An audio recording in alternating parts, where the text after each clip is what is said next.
Whatever makes you happy, what gets you out of bed, whatever kicks the cobwebs so you'll join in instead.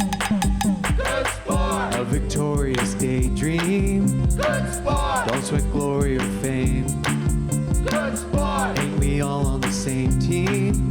Good sport! It's the name of the game.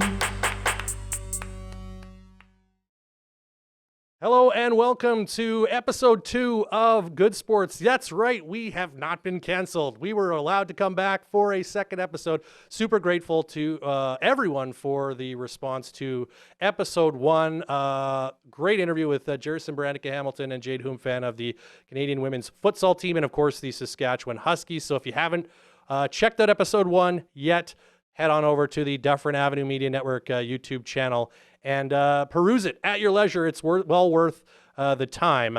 This week on the show, very excited to welcome another athlete with connections to Husky athletics. It is the best women's basketball player in the country this past university season. It is Gage Grassick, the pride of Prince Albert, who's going to join me here in the studio. I, of course, am Ryan Flaherty, if I didn't say that already. And I'm over the moon happy to be here for episode 2. But I want to start off this episode with a correction. And it's not like I made a mistake in the interview or a story, or we're not feeding you misinformation.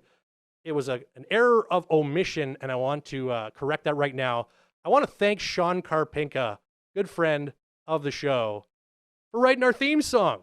Sean Karpinka, very talented musician here in Saskatoon. Of course, one half of the Karpinka brothers, Aaron and Sean. They have recorded and released several terrific albums.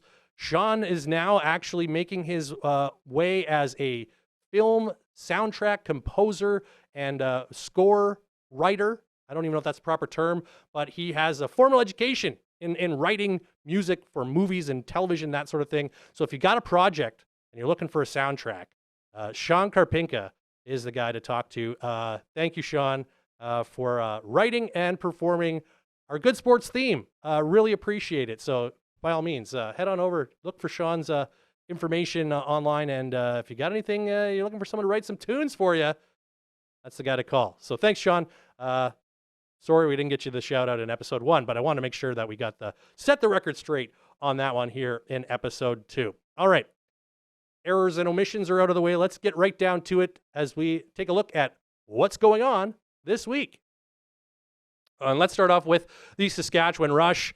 So close to winning their 3rd National Lacrosse League championship since moving here to Saskatoon, but it just was not to be. Tough loss in Game 3 of the National Lacrosse League Finals against the Buffalo Bandits. It was a close game at the half, 7-6 Buffalo, but the Bandits just ran away with it in the second half, shutting out the Rush over the final 30 minutes en route to a 15-6 victory. Buffalo they're the bar right now in the NLL. That was their 3rd straight championship. But for the Rush, a lot of progress, a lot of positives to take out of this past season. For starters, they got to the playoffs for the first time since 2019, which sounds like a long time. Of course, you do remember playoffs were canceled in 2020 and there was no season in 21, but still 3 straight seasons without a playoff appearance for the Rush following the return from COVID. So great to see them not only, get to the playoffs, but perform well in the postseason as well, going all the way to that winner-go-home final, Game 3 in the championship series. They also picked up their first playoff victory since 2018. Of course, that was the last time they won the championship when they defeated the Rochester Nighthawks. 2019, they did make the playoffs, but it was a one-and-done.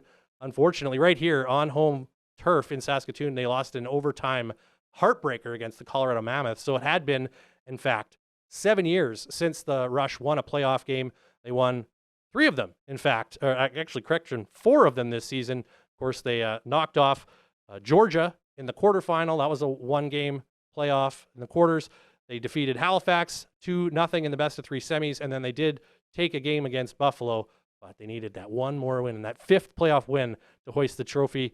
But it's a young team with a lot of exciting young players, and the consensus around the NLL is that the Rush are going to be contenders for years to come. So wouldn't be surprised if they're hoisting that trophy in the next year or two again. So congrats to Rush on a really good season. I know a lot of the fans were very excited by that playoff push, and we'll see if that momentum carries into next year in terms of butts and seats and that sort of thing. But still a very promising rebuild, a little bit ahead of schedule, if you will, for the Rush this year that comes up just one win short of the title. Let's keep our eyes on lacrosse very briefly and talk about the Saskatchewan SWAT. The Junior A team off to a tough start this year. Again, I mentioned it last week. It's been a few years since the SWAT have picked up a win in Junior A play. They feel like their team is starting to build again and that they are on the verge of breaking through again. But so far this year, it's been a bit tough slogging. They went on the road for the first time last weekend and lost a couple of games, 16-6 against the Calgary Mountaineers, with Caleb Hensley, the American import, scoring a hat trick for the SWAT in that game. And then against the defending champion Raiders from Okotoks, it was an 11-1 loss. Got to give a shout out to the SWAT goaltender who's from Alberta, Colton Ferguson. He made 57 saves in that 11-1 loss as the Raiders got 68 shots, which is just an absurd number of shots. Ferguson did everything he could. 11 goals on 68 shots is a pretty good number for a lacrosse goalie, but obviously didn't get a lot of offensive support. That Raiders team very, very strong defensively. And Ryder Goodwin had the only goal for the SWAT in that loss. So 0-4 is the record now for the SWAT. They're back home at Gordie Howe Kinsman Arena this weekend for 3 games against the St. Albert, or now they call them the Edmonton Miners. Used to be a couple teams in Edmonton. Now there's just the one. They're coached by a former member of the Rush, in fact, in John Lintz, who's from Edmonton. The Miners are coming in for 3 games this weekend. First one goes Friday night at 9 p.m., and then Saturday they play at 6, and on Sunday at 2. All 3 of those games against the Miners. The Junior B Tier 1 SWAT in the Rocky Mountain League, they had a tough weekend as well. They lost 3 times on home floor to the same team, the Calgary Shamrocks, who are first place team in the South Division. The SWAT of the Junior B Tier 1 variety are now 2-5 on the year. They are also playing 3 home games this weekend as they're hosting the Okotoks Marauders. So it is an absolute junior lacrosse fest at Howe's house this weekend. So if you want to check out some more lacrosse, if Rush season is over and you still want your fix, I highly recommend you head down to Gordie Howe Kinsman Arena. The Junior B games are Saturday. They play twice at noon and 9 p.m. These guys, I don't know how they keep the energy for this. And then they got to turn around and play a third game at 11 o'clock in the morning on Sunday. So we'll see who has the most gas left in the tank by that third game, SWAT and the Marauders. And if the lacrosse itself isn't enough to entice you to go down to check out a game or two this weekend, the concession at Gordie Howe Kinsman Arena, second to none in the city. In all the local arenas, you're not going to get a better concession. Only specifically during the junior games, though, because when the junior teams are playing, there's a lot of homemade goodies at the concession. I'm talking lemon meringue pies, lasagnas, giant cookies. So it's the food report here on Good Sports, but you should, it's a double whammy. You get some good lacrosse, some great food for a really reasonable price. All of it is at a really reasonable price. So Gordie Howe Kinsman Arena, head on over to the RMJALL for schedule information for the Junior A's, RockyMountainLax.com for the Junior Bs. And very quickly as well, the Tier 2 Junior B squad that plays in the Prairie Gold Lacrosse League, they are 3-2-1 on the season. They are actually playing this evening as we record this, so they don't play this coming weekend, but they are in Moose Jaw as we record tonight, taking on the 5-1 Moose Jaw Mustangs. So there's your SWAT lacrosse report. Okay, let's turn our focus to the hardwood now. Of course, basketball is going to be the topic of our feature interview this week. But first, let's chat a bit about the Saskatchewan Rattlers, who suffered a couple of really tough losses last week as they're now off to an 0-3 start to their season. It was a really rough beginning to the year, as we touched on last week. They lost their opener by 40 points. Much better effort and execution and performance in games 2 and 3, but unfortunately for the Rattlers, same result. If you're not familiar with the CEBL rules, they finish games with something called target score, and that essentially means they turn off the clock with a little bit less than 4 minutes left in the fourth quarter. They keep the shot clock, but the game clock gets turned off, and you add 9 points to the leading team's score, and the first team to hit that number wins the game. It makes for some really exciting finishes and games. And if you're down, you're never out of it. We've seen teams come back from double digits down at the start of target time to win because the psychology of the game completely changes. Teams get tight when they're starting to hit that target, and the team that's chasing often can play a little more relaxed. In the case against Edmonton, the Rattlers were chasing the Stingers for most of the second half. They were down 1 at halftime. Edmonton was able to maintain the lead throughout the second half, although they never led by more than 8 points. The Rattlers stayed in touch the entire time, but it came down to target time, and they had a 3-point shot to win it when they were 3 points away from the target score. Couldn't make the shot. Edmonton winds up winning it on a free throw at the other end by a former Rattler, in fact, Scotty Lindsay, putting the dagger in. So that was a tough pill to swallow, but you certainly, at least in Game 2, could say, hey, this was a much better product from the Rattlers, a much better performance. Guys seem to be on the same page. The defense was so much better. A lot of things to say, okay, we're seeing real signs of improvement. Unfortunately, the result was the same as Game 1, and the standings don't care whether you lose by 40 or you lose by 2. It's still a loss. Game 3 against the Niagara River Lions a couple nights later, very similar scenario to the Edmonton game, at least in the way that it finished. In this case, though, the Rattlers actually got out to a double-digit lead in the second half. They led by as many as 13 points in the second half. But Niagara, with their championship pedigree, started to come back. They were the defending champs in the league. And by the time target score time arrived, it was a 4-point game in favor of the Rattlers. Niagara actually went ahead during target time. Rattlers came back, took the lead. Target score was 87. Eventually, they were tied at 86. So it was literally next basket wins. Any kind of basket, whether it be a 2-point, 3-point, or even a foul shot, to win it. And once again, the Rattlers had a chance to win, had the ball in their hands, had a shot fall through the hoop, but it was released about a split second after the shot clock expired. Shot clock violation.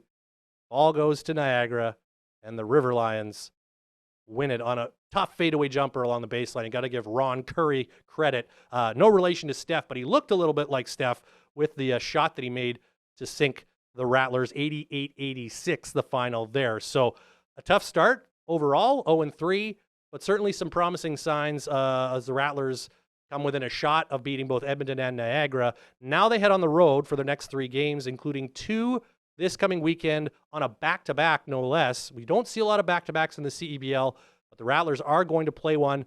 They're facing the Scarborough Shooting Stars on Friday night at the Meridian Center, and then on Saturday, they face Niagara again. Excuse me, that's the Meridian Center where Niagara plays.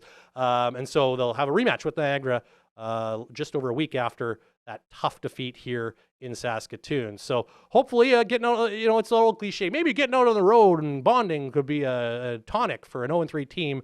I think just if they keep playing the way they have the last couple games, that type of effort, especially defensively, is going to come. They're going to start hitting a few more shots. They've also added a pretty good player as well who will make his debut in the game in Scarborough. Jordan Bowden, American guard from Tennessee, has added to the roster. They just announced today as we were recording this episode, he will replace Takal Molson on the roster. No official announcement about Molson's status, but if you go onto the Rattlers website and go to their roster page, Molson's no longer on it. So I think I can tell you that with some confidence that at the very least, Takal Molson has been removed from the active roster. Of course, there are limits to how many import players you can have in a league that is focused on developing Canadian talent. But those American players especially are really critical to your success because they're often some of your top scoring players. In this case, the other 2 Americans who have been with the team since day one are 2 of their top 3 scorers in Nate Pierre-Louis and Jameer Chaplin. In fact, they might be the top 2 scorers. I don't have the numbers right in front of me. But Jordan Bowden averaged almost 17 points and 5 rebounds a game last year with the Montreal Alliance in his first season in the league. So certainly an upgrade, I would say, over Molson, who had scuffled a bit, struggled somewhat to find his role within the team, I think, just in the system.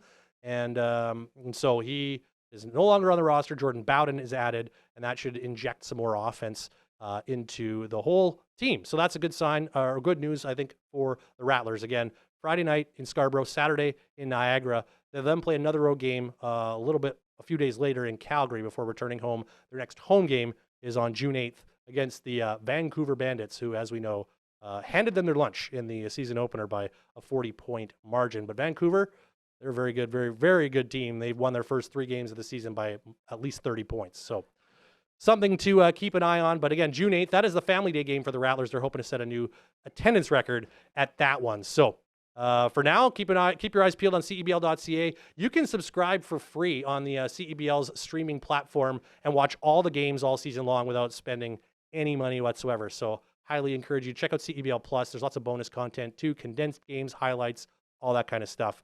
So you can cheer on the Rattlers while they're on the road. A couple more points to hit here, but to wrap up what's going on, let's tell you about the Saskatoon Valkyries, who improved to 2-0 in their Western Women's Canadian Football League season with a victory over the Manitoba Fearless out on the road in Winnipeg. 26-2 was the final in that game, as the Valkyries are now 2-0 on the year, and they are 1 win away from clinching first place in the East Division, and they can do that this weekend in Regina at Libel Field against their provincial rivals, the Regina Riot. They've already beaten the Riot here in Saskatoon a few weeks back.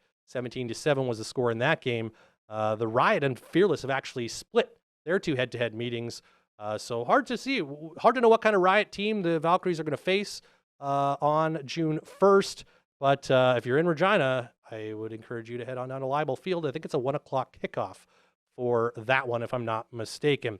The Valkyries look to, once again, secure top spot in their division. And finally, would be remiss if we didn't talk a little baseball, because it is opening week for the Saskatoon Berries, who are kicking off their sophomore season here in Saskatoon. Of course, last year, their inaugural year, they went all the way to the WCBL semifinals before losing to Moose Jaw.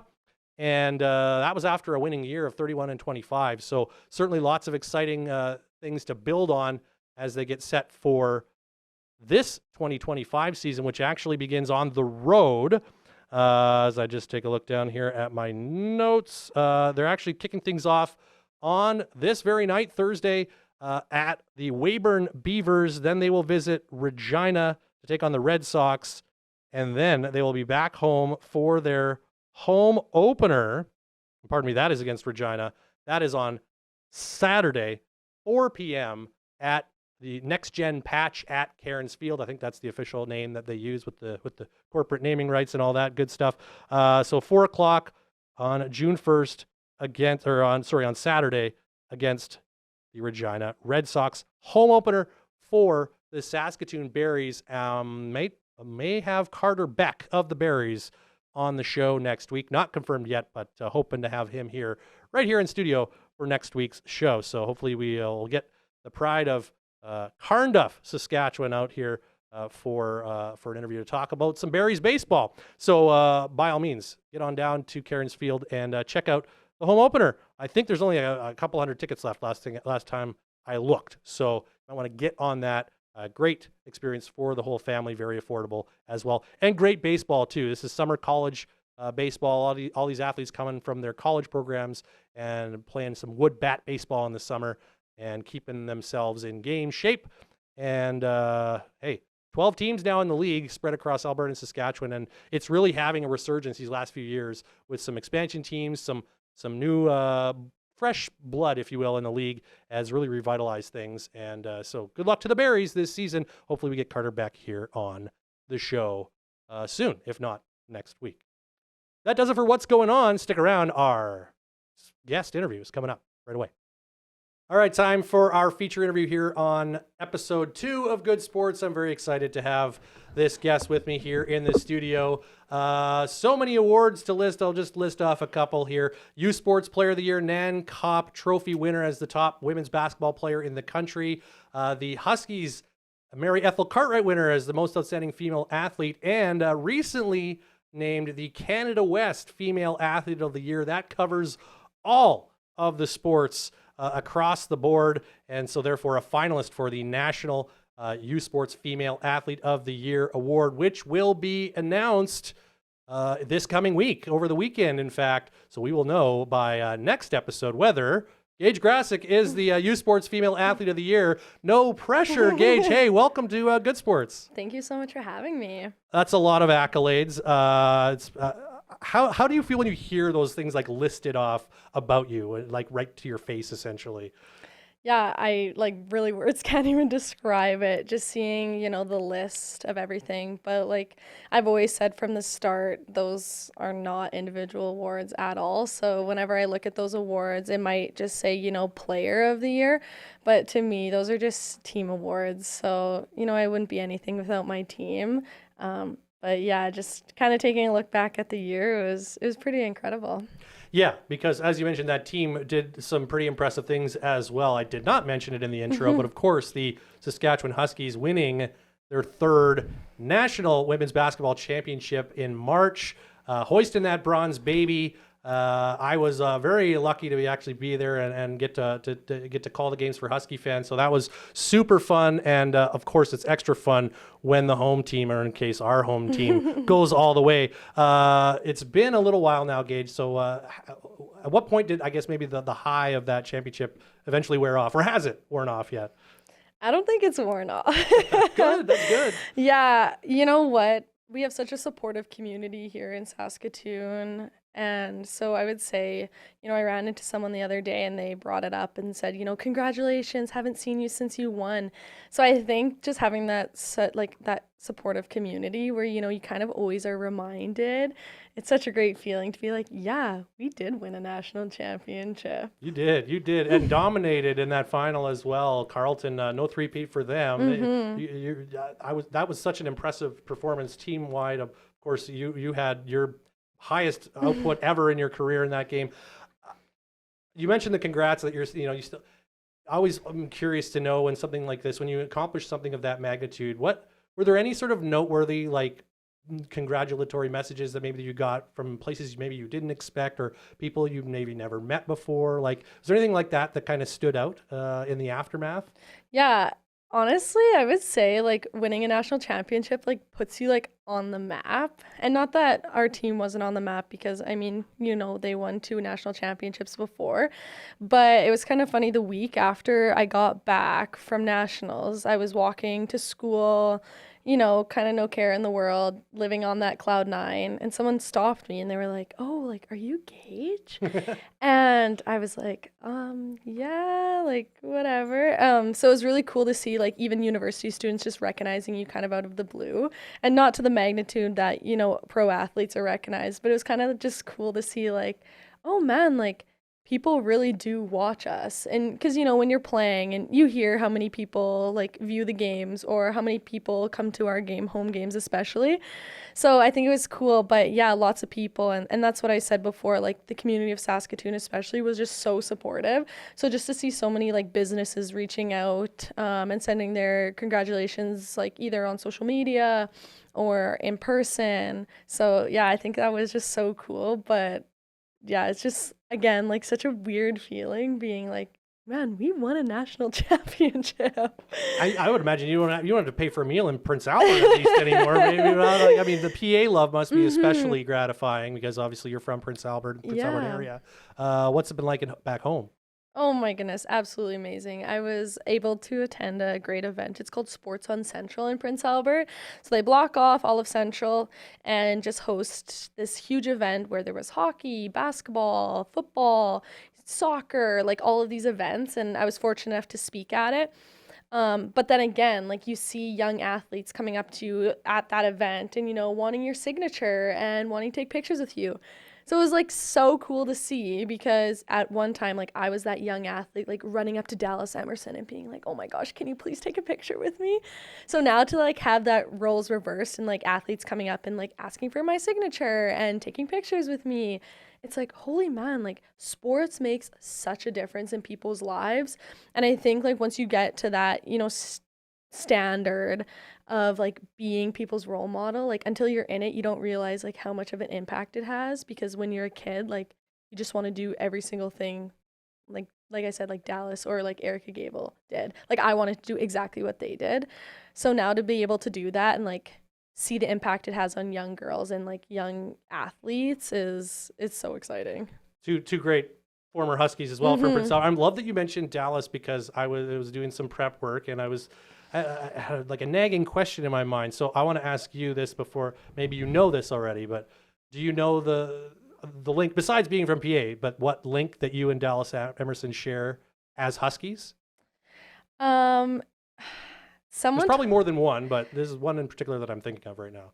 I'm putting you on the spot, obviously, but I do kind of remember it's either like some player of the year or like final MVP or something. It might be, but you're actually the first Saskatchewan-born player to lead the Huskies in scoring over a season since Dallas did in 2014, right? Oh, wow. Yeah, I mean, obviously there's a lot of great players from this province that have played Yeah. for the program in the last decade or so, but it's been Sabina Ducati, it's been Summer Maskowicz, it's been Lord Daly the year after that Dallas did. I know they're from Alberta, Ontario, Latvia, right? Carly Alstrom's from Alberta. Yeah. So, I was just, earlier I was thinking, I wonder when the last Saskatchewan player actually lead the Huskies in scoring, and it was actually Dallas Emerson, another Prince Albertan. So there you go. Cool. I love that. Yeah, Dallas. But you mentioned her. Like, was that the player that, like, obviously she's a much different player. She's a post player. She led the team in scoring without making a single 3-point shot. She did all her work inside. But was that who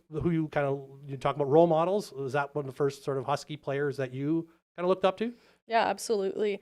I would for sure say like both Dallas and Erica. So like my, not origin story, but maybe origin story. Why not? You got a superhero vibe. Let's go. Let's go. Was when they came to Prince Albert one time to play a game, just like we did a couple years ago when we played at the Pack.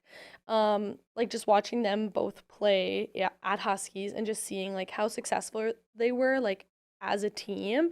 And not only that, like making my dreams come true, that it's like, yeah, people from PA like can go play in post-secondary and can be so successful in it. So I definitely say like from that moment watching that game, I was like, absolutely, like I am going to play. I'm going to work so hard to get where they are. And not only that, like basketball aside, you speak to them and they speak so highly about the coaching staff and how you're going to have such lifelong friends afterwards. And I think that to me was the biggest draw, whereas I'm not just going to play basketball, like I'm going to meet some amazing people to get amazing experiences. And I think especially that's what sets our team apart from so many other teams. And of course I can't speak about any other team, but for us, it's not basketball only. It's how are you going to be as a community member, because our team, like we really stress the importance of going out in the community and making an impact. And I think that's the best thing, because it's not just 5 years and you're gone and you're never going to have any connection back. It's, that once you leave this team, like you're going to always have a tie in it and you're going to always be, a part of something that's like a legacy.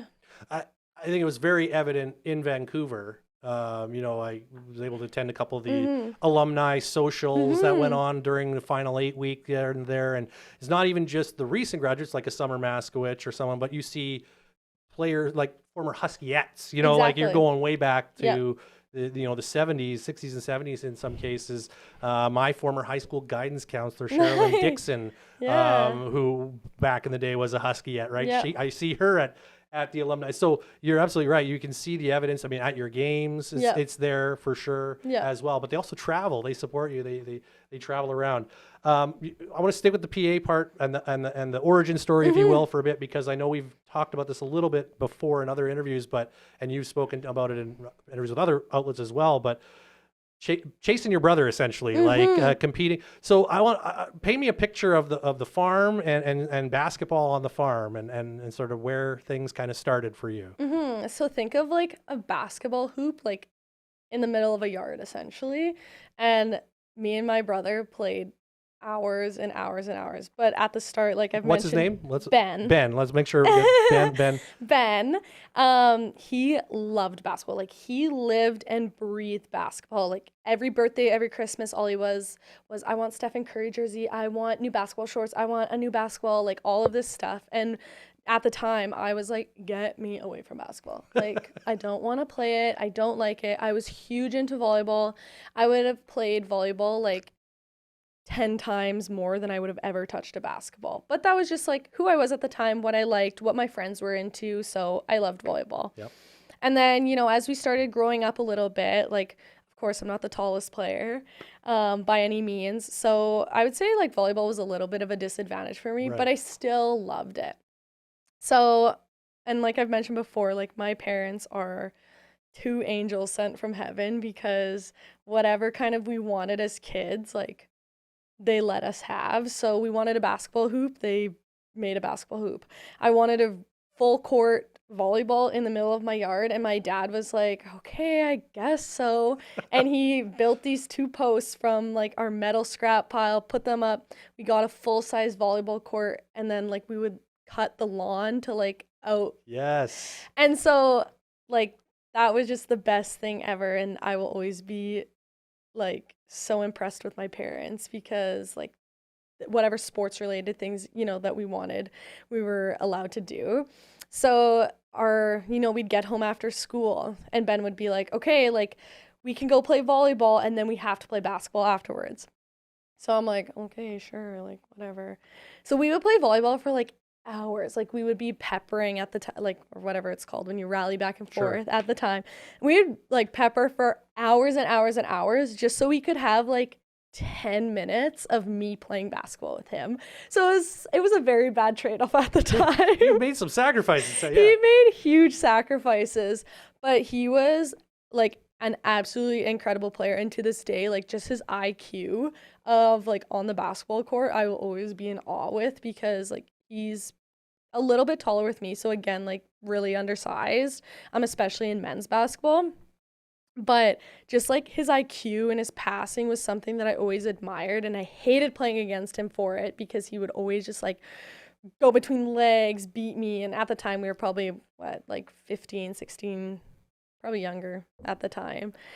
So yeah, just to get his like 10 minutes of basketball. So then I was like, okay, whatever. And then one day he was like, well, I really need you to rebound for me. So we played our whatever, like 4 hours of volleyball for his 10 minutes of basketball. And I was like, why do you need a rebounder? Like, don't you want to play? And he was like, no, Gage, there's too many right-handed basketball players, like, who shoot right-handed. Like, I want to be different. I'm going to teach myself how to shoot left-handed. Wow. Okay. So this, like, kid who is not ambidextrous at all, just, like, one day was like, no, there's too many right-hand shooters. I'm going to shoot left-hand.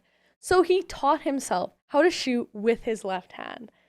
And I think at that moment, I was like, wow, like, why does he love basketball so much? Like, really, why does he like it so much? Trying to unlock the secret here. Yeah. So then, yeah, just as I kept growing up and we both kept growing up together, we played in elementary school. I played on his, like, a co-ed team because we didn't have enough kids to play. And I think, like, it was just, like, that transition into high school where, you know, you start realizing you're a little bit better at something. And so then, every day since then, he was like, no, Gage, like, we're going to get you so good at basketball and we're going to work on your handle. We're going to work on your shooting. So I guess, like, then throughout high school, I would say about grade 10, I kind of made the switch to not fully focus on basketball, but kind of take it a little bit more seriously. And he was out there, like, every single day with me, like, whatever I wanted to do. Even if he was, like, only rebounding and, like, would never shoot the ball, he was like, I'll be out there rebounding for you. I mean, not everyone gets that from their brother or sister. It's interesting, too, because that's, you know, relatively late, I guess, somewhat, you know, because you probably would have been recruited, like, about a year later, right? So... Was it then that you just did you realize at that point that you had some talent, like, or you just like, I really enjoy this more? Like, at what point did you think, oh, I could play this sport at a higher level than high school? I would say, like, in grade 10, Carleton or Prince Albert hosted Hoopla, which is like the local or the Saskatchewan provincials. Yeah. And I remember after, like, our second or semifinal game, whatever it was, a couple U Sport coaches actually, like, reached out to me and were like, hey, like, if you'd be interested in talking to us, like, in grade 10. And I was like, what? There is no way that that's happening. I got to study for a math test. Yeah, exactly. So I think at that moment I realized, like, oh, people actually think, like, I'm good enough to play. And at that time, like I never played for like Team Saskatchewan, like provincial team or like Pebble here in Saskatoon. So I think like as soon as I started seeing like there was a future in basketball, I was like, I want to give this a shot. Like I want to try it and see. So then that following summers, I played like provincial team and, Pebble here in Saskatoon and just started kind of dipping my toes in the water and getting my name out there. I remember like my very first Team Saskatchewan tryout. They kind of said to us, they were like, "Who are you?" Like, you know what I mean? Like, Yeah, you're because not. usually they know these players. They watch them come up through Yeah. minor basketball and that sort of thing. Yeah. Yeah, so I was really fortunate to have a great coach, Greg Jockums, who took me on the team, my first year of provincial team, and just learned so much from him. I mean, his resume speaks for himself. So just to learn under, that caliber. And then, yeah, I would definitely say at that moment, I was like, you know what, like, I want to do this. So. Well, it seems like it was a pretty good decision. I love Greg Jockins. Obviously, that's a great coach to get in with. Obviously, for those who don't know, former Huskies men's head coach, coach of their only men's national championship back in 2010. And he was the inaugural coach and GM of the Rattlers, actually, their first season as well. Yep. And they won a championship that year, too. So you talk about the resume. Certainly, getting to learn under his tutelage is pretty good way to kind of fast track it, if you will. But obviously, you had the talent to be on that team. Was it, did at that point, what were the skills or the assets in your game that you were told were kind of the things that made you a recruitable player? Was it, the basketball IQ? Is it your shooting? Like, what was it that you think got that interest initially? Was it the work, just putting the hard work? Yeah, I definitely would say like my speed played a really big factor into it, which is kind of funny because the very first time I was getting recruited to like UofS, Lisa, like, which is weird to say her name. I'll call her coach. LT, Lisa Tomitis, best basketball coach in Canada. Yeah, when I'm referring to coach, it's Lisa. Yeah. But she said like, "Oh, you're super quick, but everyone in U Sport's quick," which is so true. Yeah. Because in high school, like, you can run faster than everyone. Like, if you're a good player, like, you can run faster. So it was like, for that, to hear that, it was like, my best quality is just going to be like potentially average in U Sport. So I think of that also, that, that first meeting, it was like, man, what do I need to do to get better? So I definitely would say like ball handling was something, and like being super comfortable, especially as a point guard, being comfortable, like being pressured and being comfortable breaking pressure was something I would say like was pretty beneficial going into, U Sports. And then just, I was always told like my work ethic to work at something was something that was super coachable as a player. And I would say like lots of players coming up and doing a whole bunch of coaching clinics these past couple weeks, like players who stand out the most are those who are coachable. Because like at the end of the day, if you're not the most skilled, but like you can be coached to get to that skill, like you're going to be way a better player than someone who maybe is a little bit more skilled but has no desire to get better. Yeah. Well, and I mean, the work ethic part, I think, is definitely the through line, I would say, from that time when you sort of decide to focus on basketball. And then each year, it seems like you've spent an off season working on something in particular. I mean, you're working on your whole game, but there's something that obviously we've talked, a lot of talk has been made about your shooting accuracy this past season, right? Going from, I think, what was it, about 26 from three to 41%, top in the country this past season. I know when I asked you that in the past about what was the key to that, and you talk about the work. In terms of the reps, though, and the shooting itself, what was it about your shot or your shooting that you? What elements was it? Your feet? Was it your hand position on the ball? What was it that really you found really kind of unlocked that for you this past season? Besides all those reps. Yeah, I would definitely say just confidence. Honestly, if you look at my first probably 3 years on the team, 3 years, I would say like I wasn't a shoot first guard. Like I wanted to drive the ball, I wanted to get into the key. So even last year, watching, the amount of film we do watch, when teams guard you a certain way, you have to be able to punish them for how they guard you. Yes. So especially like if you can't shoot, teams are going to go under on ball screens, and you can't do that. Like, you can't make a move or get downhill if teams consistently go under. So you have to be able to punish them by shooting and behind the ball screen and making them so they respect you to then go over. So I would say definitely like last year, that was a common theme. When, you know, you see on film just teams go under you.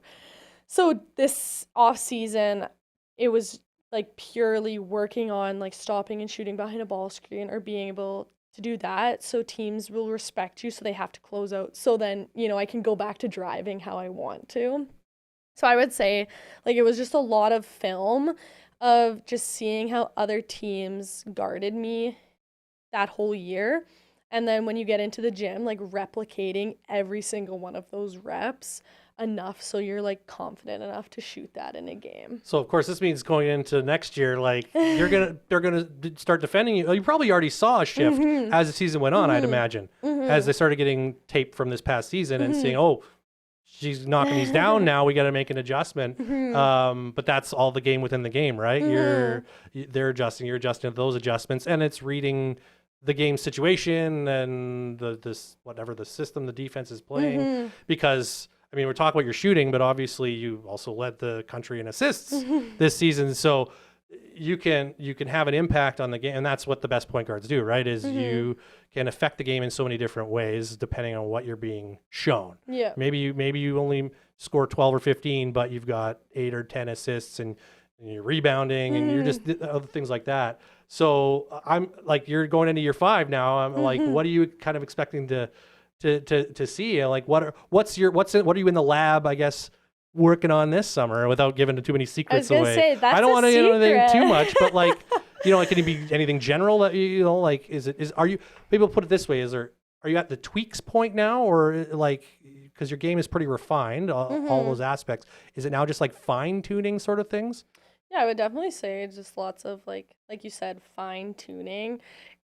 And I hate when people say I'm going into my 5th year, because it's so sad. Sorry, I didn't like you know, it is there is a cyclical nature to this youth sport thing, right? Yeah, no, it's crazy. I coach with like Janaea, who used to play on the team, and Janaea Brown. Yes, yep. And at the time, like, I was her rookie. Yeah. So now I'm like, oh my gosh, your rookie's going into her 5th year, which is crazy. But yeah, I would say definitely this off season, just lots of tweaking and maintenance, especially when our team gets off a high of what we did. You still have to find that balance of motivating to get better, because, you know, last year when we lost in that national championship game, it was that next week and we were all like, let's get back into the gym, because none of us want to have this feeling again. Like, there was no way in heck that we were going to go through that and have that exact same feeling of we were so close. So I would say, you know, it's hard when you win, because you did it. Like, we can say we've did it all. You got to find another source. Exactly. Yeah, of that motivation. So I would say, like, our team is really good about that too. You know, we're already back into the gym, you know, working on our games, and individually, you know exactly what you need to work on. But yeah, for me, it's just, you know, kind of maintaining as much as possible, keeping your body healthy, especially throughout the off season. We get into a pretty chaotic schedule, you know, come September 1st. So yeah, lots of just maintenance, and you know, it's so fun, though, in the summer, just playing, you know, kind of free basketball with your team. Takes you back to the farm a little bit, eh? Yeah, exactly. A little less rough, though, than the farm. That probably served you well as well, as you mentioned, you know, the size factor as well. So that gets you ready for those bigger bodies in youth sports. Yeah. Mentioned, obviously, that, you know, teams adjusting to you and changing the way they defend you. I'm curious, from a team-wide perspective, and this goes to sort of, again, how your opponents perceive you. This program, you mentioned, this was the 3rd national championship. This program, for especially the last 10 years, the last decade, has been, you know, if not one of the top 2. I would say it's the top, you know, perennial national championship contender. You're in the top 10 all the time, usually near the top of that top 10 rankings. Do you feel like a vibe, or especially when you're on the road and you go into other gyms, do you feel like there's an aura around the team? Do you feel like teams are like, because you're going in and you're beating teams by 30, 40, sometimes like 70 points sometimes. There's a very wide disparity from some programs, right? In terms of the depth of their program. But do you feel that from opponents? It's like, oh, the Huskies are here. Like, do you get their best? Do you get the sense that they have really dialed things up to play you? I would say like Canada West is so competitive, and regardless of the score, I think we always have a great game against anyone, especially in Can West, just because how many amazing teams there are.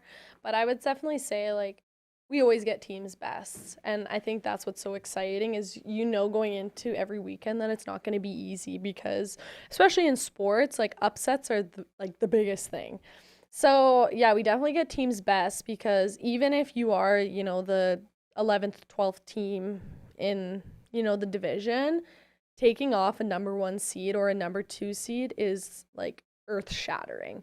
So I think sometimes it just gives teams like that extra motivation of like a what if, and in turn like there really is no losing because then we get to play great basketball. So and yet I look at last year as an example. I don't have it right in front of me. I had this memorized back at the Nationals, but so forgive me if I make a mistake here. But I think of all of your wins last year, at least in conference play, I think there was only 2 of the 18 that were by single digits. I think those were the games against Regina late in the year. So how do you feel? Do you feel like you're at your sharpest going into those critical playoff games when maybe you've won most of your games with a reasonably comfortable margin? Even though, like you say, you're getting their best, but at the same time, your best is this much better as a collective than their best on most nights because you're coming out with these, 15, 20-point wins or whatever. So how do you know that you're like feeling like or is it not until like that first playoff game where you're like, okay, now we're in it here? Yeah, sometimes I feel like, and it depends year to year, especially this year, I would find like it maybe took us like a quarter, especially in that semifinal game, to kind of get our feet under us. And especially when you don't play a team, we'll play teams like Calgary, Alberta, Regina every single year. But when you don't play Fraser Valley, when you don't play UEC, those teams every single year, sometimes it's hard because those are really great teams that you just don't see. So sometimes, yeah, it does take a little bit of time, which our coaches don't love. I'm shocked. Yeah, to get kind of our feet under us. But I would say, especially this team this year, I mean, easily the best team I've ever been on, and not just individually, but as a team, like collective.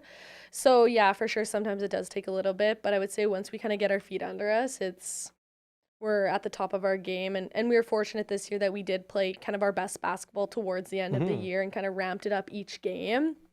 So, but other than that, like, kind of just take one game at a time, and especially when you get into playoffs, like that single elimination, you can't be thinking, I got to save my legs for the finals. It's give everything you got, even if it's a 2-minute shift, because that could be a make or break. Well, you talk about, you barely sit at all during these playoff games. What's the conditioning regimen like? Because I know you run a lot at practice. I've been to enough of those practices to know what kind of how much you're running in practice. But aside from the on-court work, like what do you do to prepare yourself to be able to play 40 minutes?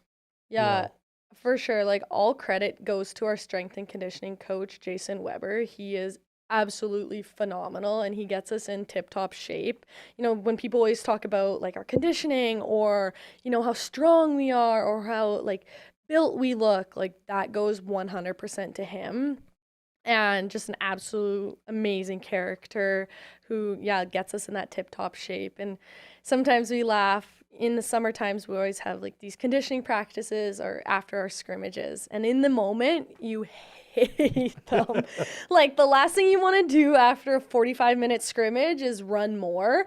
But it's when you think back to those moments, after a national championship, when no one's watching you, when the lights are low, but we're the ones in the gym, running sideline to sideline. It's those moments that made us able to win a national championship.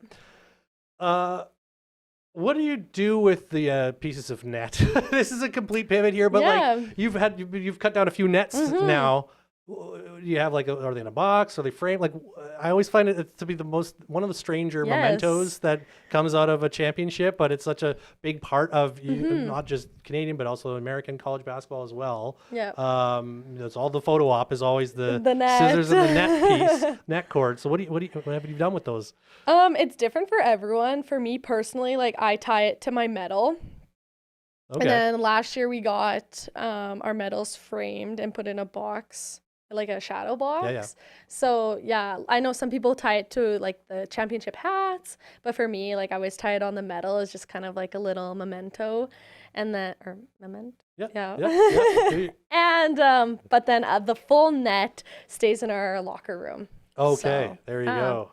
That's pretty cool. Um, And one more sort of national championship question that I meant to ask sort of near the start, but I kind of overlooked it. But I just want to know, like, who partied the hardest? Like, because I was at the little post game with the family and stuff, but I know there was obviously more to it than that. The celebration. Who led the party brigade at the? I think it was all of us. Yeah? And yeah, it was so crazy, like where we ended up afterwards, of course we're wearing our hats and our medals, but just to see so many people being like, oh my gosh, congratulations. And like complete strangers, of course, people walking on the street saying congratulations to us. And in the moment, of course, you're on cloud 9. Life is good. There is not a single worry in the world. But I would say, yeah. And that was one of my favorite moments, and one of the things I'll always remember from that weekend is just, celebrating all together and just being able to look at each and every one of my teammates and know what we've all been throughout that whole year and kind of be like, okay, we checked the box, like we did it.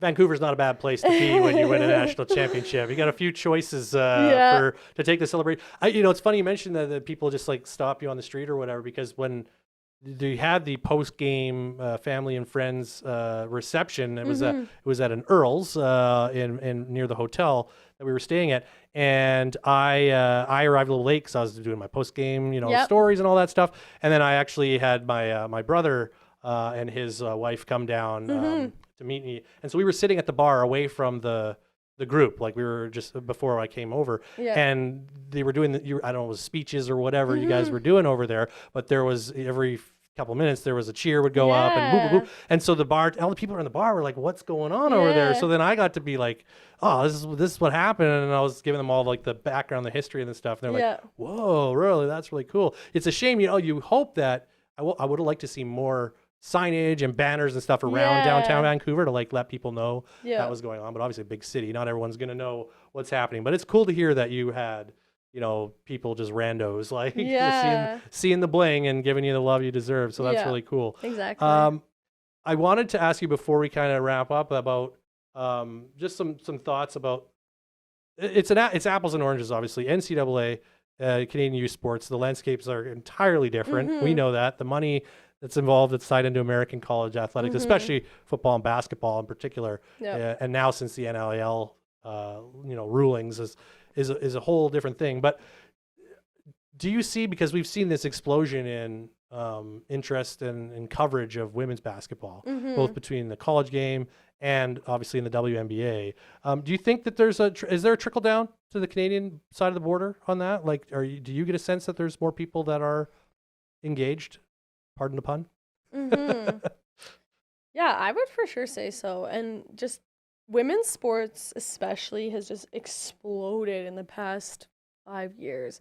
Like the capacity that it was in my first year is nowhere near what it is. And that's 100% with social media and how much like it has impacted. So I would definitely say like there is amazing athletes in Canada that go and play NC2A, which is rightfully so. But I would say like Canadian basketball especially, like we're getting up there. Like we're competitive. And I definitely have no doubt in my mind that especially the team that we had this year would probably be able to make a pretty big impact. Definitely we're no like Yukon Huskies by any means. But I would definitely say like we would probably make a pretty good like indent, I would say, in NC2A. We're not going to throw down a gauntlet to any particular programs no. I mean, I would not disagree with that at all. Have you heard, like, I mean, I don't know, did you get anyone sniffing around at all from any programs like in the last couple of years from down south? Anything that you Yeah. can share? Yeah, definitely. Especially after this year, I had quite a few, I would say, interest from NC2A, but I could never walk away from this Husky program. It's literally given me everything that I am and who I am today. So yeah, I absolutely love it here, and I wouldn't change it for the world. It is a really great honor to be able to be noticed on that NC2A level, NC teams, interacting and asking like, would you, ever want to transfer? But yeah, I could never leave this program. Do you think that would be different if, say, it was like after your second year and you had like 3 years left of like, would it be a different conversation? Because we were talking about 1 year. I hate to bring it up again, Yeah. but we're talking about one year of eligibility left, and you're this close. You're getting your degree and that sort of thing. Do you think you would have thought about it a little differently if, say, you're getting this coming, a couple of years ago? That's a tough question. I know it's a weird hypothetical, so maybe not fair, but And honestly, like, I don't think so. No. I think in high school is always a dream, and at the time, like, it was always a big thing that if you went and played in the States, like, you were all, like, you were it. But as soon as I wanted to play basketball, I knew I really wanted to play for a coach like Lisa Tomaitis, and like that is in my eyes the best coach that I think anyone could ever get. And not only like Lisa, but Laura, Allie, Jackie, like that coaching staff is stacked. it's all Canadians, all up and down all the coaching Exactly. list, right? Yeah. And like you look at them as a whole, and like especially in Canada, you will not get a better coaching staff. But then you look at them individually and, players, and how much Laura was an impactful player, and how much Allie and Jack, and like what coach has been able to do in these last, 25, some years. So, like back to your question, like in second year, maybe, but I knew deep down that I always wanted to stay in, Saskatchewan. And at the root of it, I really don't think my mom would have let me play. Yeah. Okay. Yeah. I hear that. It's too far But- away from Prince Albert. Yeah. Yeah, but definitely like the coaching staff for me. And then at the time, when I was getting recruited, there was players like Libby Epic and Summer Maskowicz and like Carly Alstrom at the time, and especially Libby, who I consider, one of my closest friends, and she's also a big reason of the player I am today. Sure. Yeah.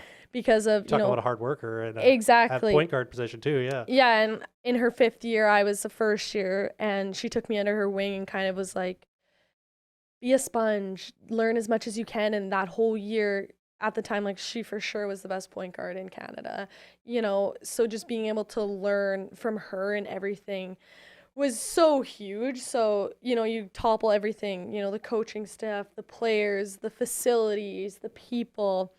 I don't think I could have ever moved or gone anywhere else but University of Saskatchewan. Do you envision playing after next year? Like I look at the CEBL has just come up, and I wonder if there would be a way to have a women's professional league in Canada. Do you think that we could sustain something like that, or if you ever were given the opportunity to attend like a WNBA camp or something like that, like is that something you would entertain? Or Definitely. Yeah. Which is so crazy, because if you would have asked me in high school, I'd have been like, you're crazy. Like, there's no way. I think it's a fair question now. There's no way 5'8" Gage, which if you ask coach, she's going to say I'm not 5'8". Yeah, I think she shortchanges you an inch or two But there. I am. So if she's listening to this, I hope that she's like, no, I'm going to call her 5'8" from now on. Would be able to like have the experiences and be able on the teams that she is. I would have been like, no, you're so crazy. But definitely afterwards, I'm hoping to, go play somewhere, if that's in Europe. I'm not quite sure yet, just keeping as many opportunities. We just had 3 girls from like the team, Summer, Libby, and Carly, all go and play pro. And like they all had different experiences. But at the end of the day, they all said like, you got to just do it if you can. So I think for me, like definitely just going and giving it a shot. And There's so many, like it's such a global game, right? And there's so many opportunities that I don't think a lot of people even realize, especially when you talk about the women's game. Like people may know about the WNBA, but if you go, like you said, you go to Europe, other countries as well, like these professional leagues that are well established. And we're seeing more and more Husky athletes start in multiple sports, right? We saw multiple hockey players go to Europe this past winter. I think that would be pretty cool to see. I mean, to see Sasky, a Yeah. Husky, playing pro. Obviously, if we were ever to have a domestic league, that would be really cool too. No Maybe the kidding. national team. I know Yep. we've got Laura Daly is on the staff for the U19s there too. So, Yep.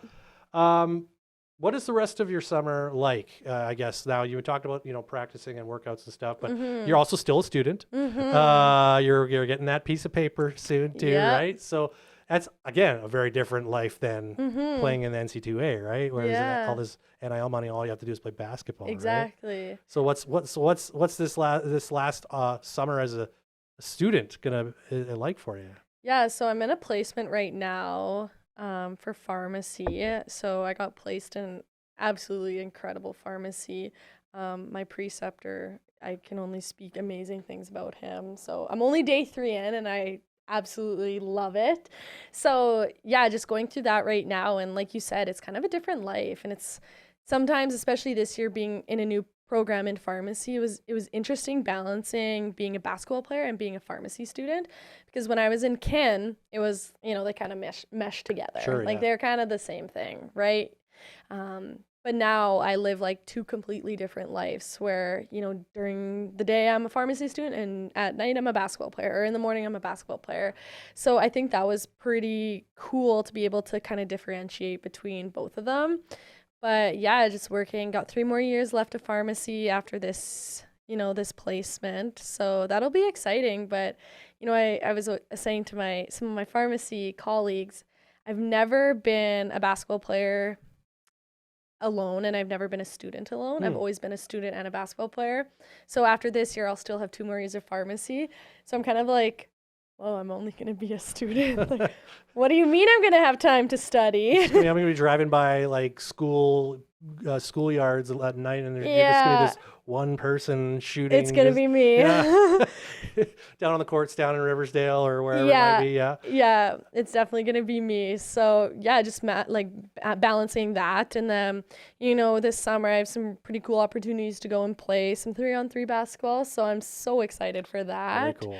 So yeah, and then just kind of soak up the last little bit with, see my family as much as I can. But and then a chance to run it back, right? I mean, you got Exactly.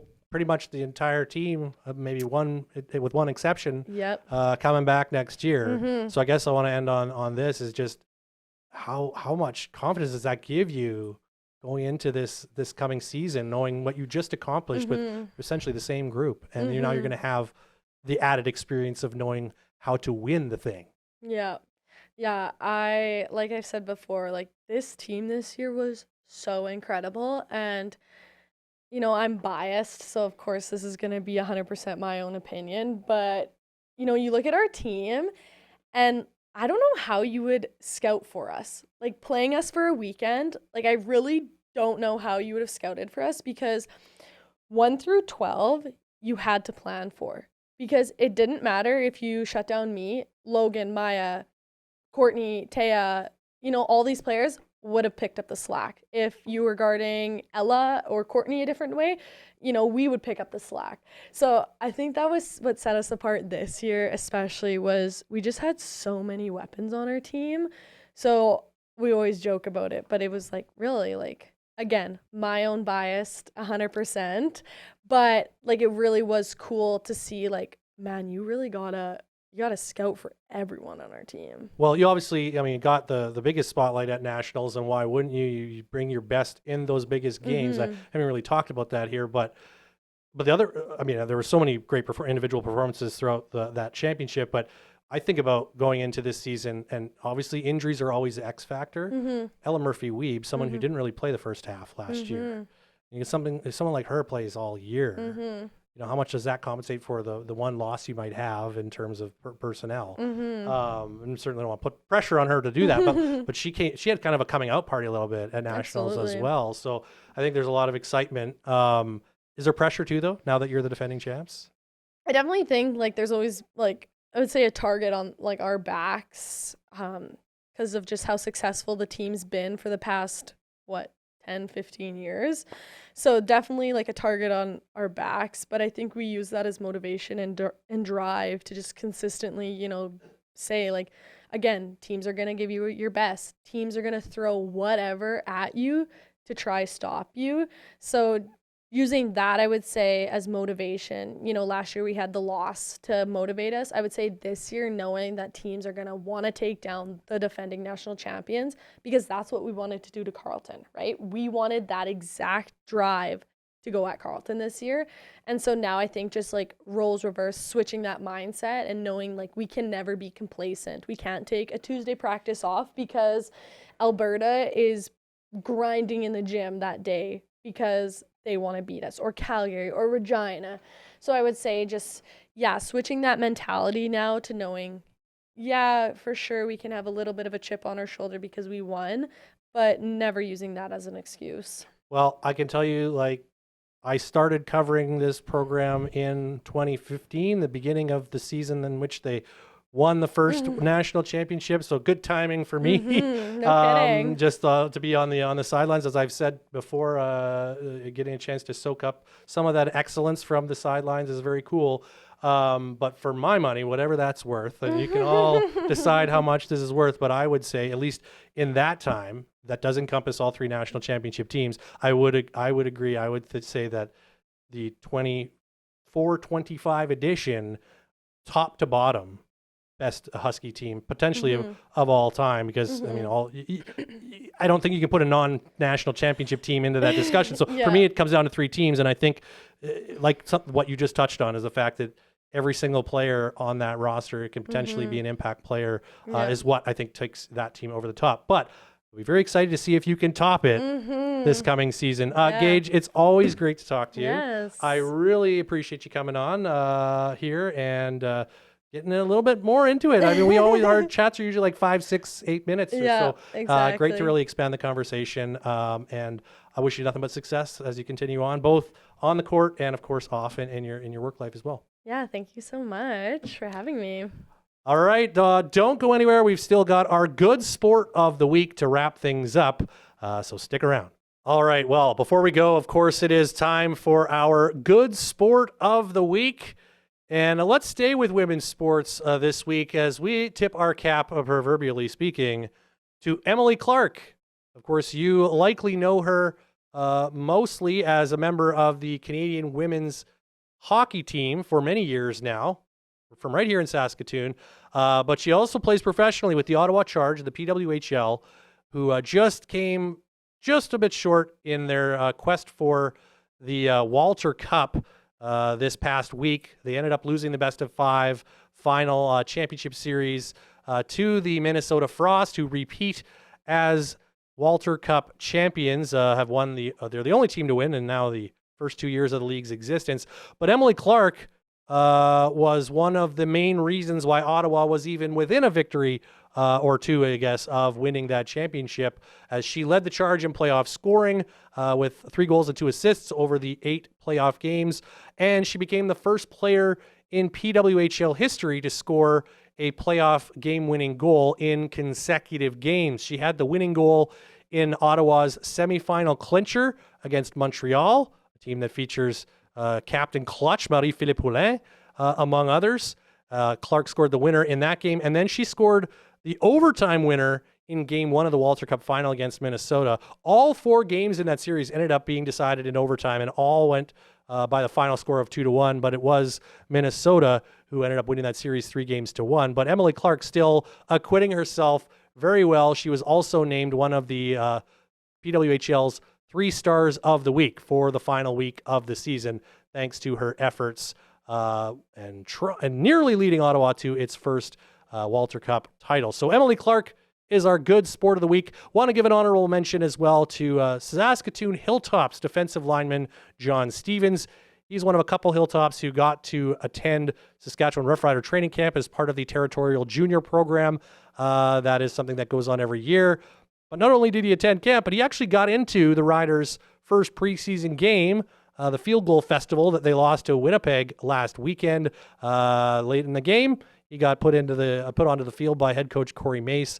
There's some good stories online about his showing at Rider training camp. So Etonia's own John Stevens gets the honorable mention on our good sport of the week, and our good sport is Emily Clark. So there you go. And that wraps up episode 2 of Good Sports. Thank you again to Gage Grassick for being here. Just a wonderful human being and a tremendous basketball player, obviously. Can't wait to see what the Huskies will do in the next season. I think a repeat is certainly within reach, but the challenge is to go and get it. As you heard, targets on their backs now, so we will see as things go. Of course, that season doesn't start for a few more months, so they still got lots of time to prepare, but Gage taking some time out of her busy schedule to join us, we really appreciate that. As mentioned, next week, hoping to have Carter back from the Saskatoon Berries on the show, but that is not confirmed just yet, so you'll just have to tune in to find out. Thanks again to everyone here at Dufferin Ave Media Network for making this show possible. I'm Ryan Flaherty. Thanks so much for watching. Be a good sport.